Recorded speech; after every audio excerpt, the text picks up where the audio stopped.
En réalité, le courage et la sérénité avec lesquels un grand nombre de nos frères affectés de graves infirmités mènent leur existence quand ils sont acceptés et aimés par nous constituent un témoignage particulièrement puissant des valeurs authentiques qui caractérisent la vie et qui la rendent précieuse pour soi et pour les autres, même dans des conditions difficiles.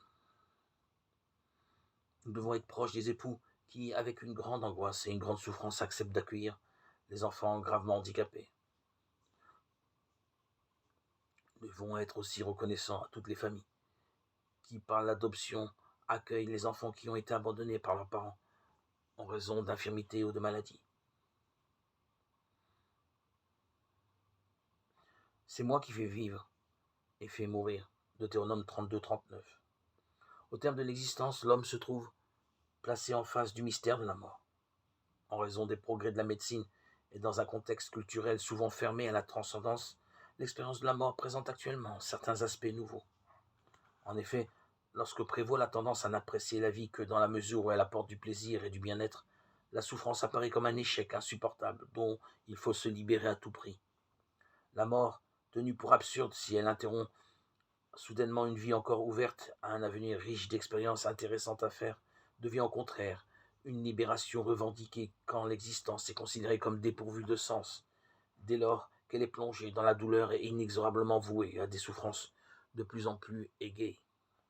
En outre, en refusant ou en oubliant son rapport fondamental avec Dieu, l'homme pense être pour lui-même critère et norme, et il estime aussi avoir le droit de demander à la société de lui garantir la possibilité et les moyens de décider de sa vie dans une pleine et totale autonomie.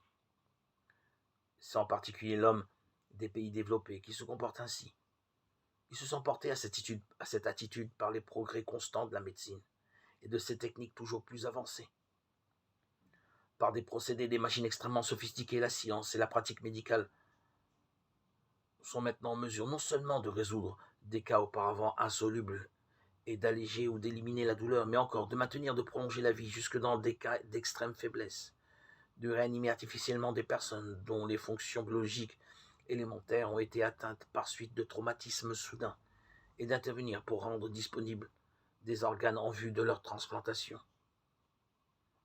Dans ce contexte, la tentation de l'euthanasie se fait toujours plus forte, c'est-à-dire la tentation de se rendre maître de la mort, en la provoquant par anticipation et en mettant fin ainsi, en douceur, à sa propre vie ou à la vie d'autrui.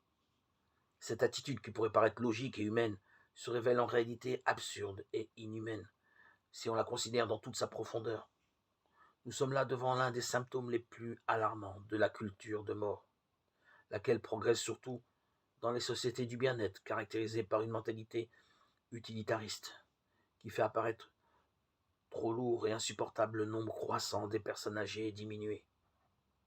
Celles-ci sont très souvent séparées de leur famille et de la société, qui s'organise presque exclusivement en fonction de critères d'efficacité productive selon lesquels une incapacité irréversible prive une vie de toute valeur.